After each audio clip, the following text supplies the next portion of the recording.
Jailangkung adalah salah satu permainan memanggil hantu atau arwah gentayangan yang ada di sekitar kita.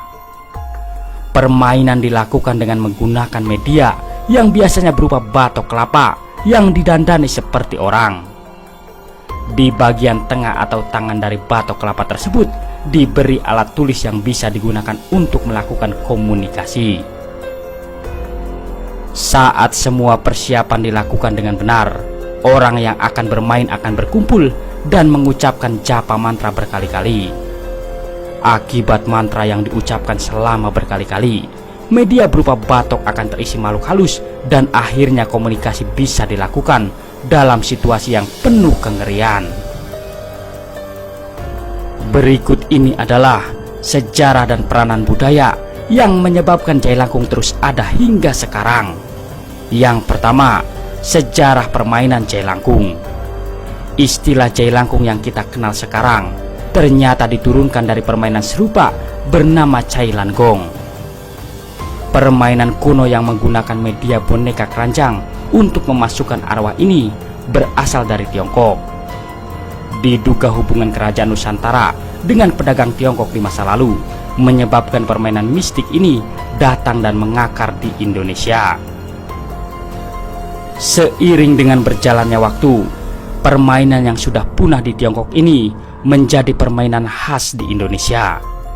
Di masa lalu, anak-anak melakukan permainan ini untuk sekedar senang-senang saja. Mereka ingin tahu apakah di sekitarnya ada makhluk halus atau tidak. Kalau di sekitarnya ada makhluk halus, siapa namanya dan mati karena apa. Yang kedua, permainan Jailangkung di berbagai daerah di Indonesia. Seiring dengan berjalannya waktu, permainan Jailangkung juga diadopsi oleh beberapa daerah di Indonesia. Di daerah Jawa, permainan ini kerap disebut dengan Nini Towog. Permainan ini tidak dilakukan oleh anak-anak seperti layaknya Jailangkung.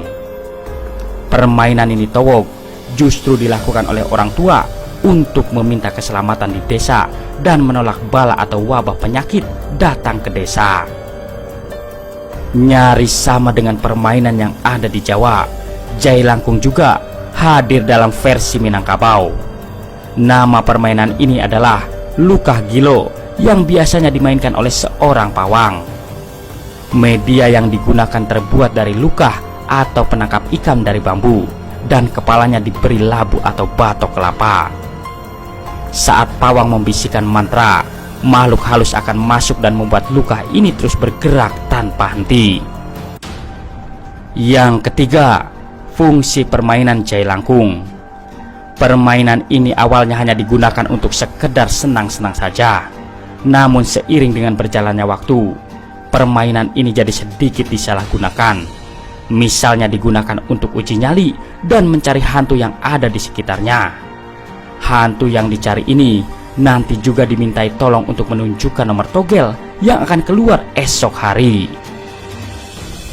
Di Minangkabau, permainan jenis ini digunakan sebagai hiburan.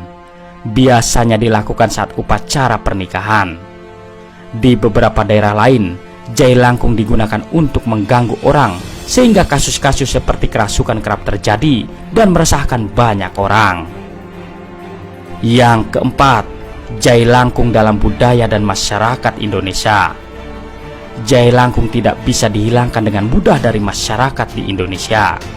Hal ini bisa terjadi karena masih banyak masyarakat yang menyukai mistisme. Banyak yang percaya dengan hal-hal berbau gaib seperti Jailangkung. Bahkan seiring dengan berjalannya waktu, media yang digunakan hanya berupa pensil dan juga kertas. Anak-anak di sekolah kerap melakukannya untuk ajang iseng atau bersenang-senang. Masih banyaknya masyarakat yang menyukai permainan tersebut. Cerita fiksi dan juga film tentang Jailangkung akhirnya dibuat. Dibuatnya cerita dan juga film menunjukkan betapa kuatnya Jailangkung dalam masyarakat di Indonesia. Bahkan bisa dibilang sudah masuk dalam budaya dan kehidupan sehari-hari. Itulah sekilas tentang Jailangkung beserta sejarahnya di Indonesia. Terima kasih telah menonton. Semoga informasi ini bermanfaat, jangan lupa subscribe-nya. Wassalam.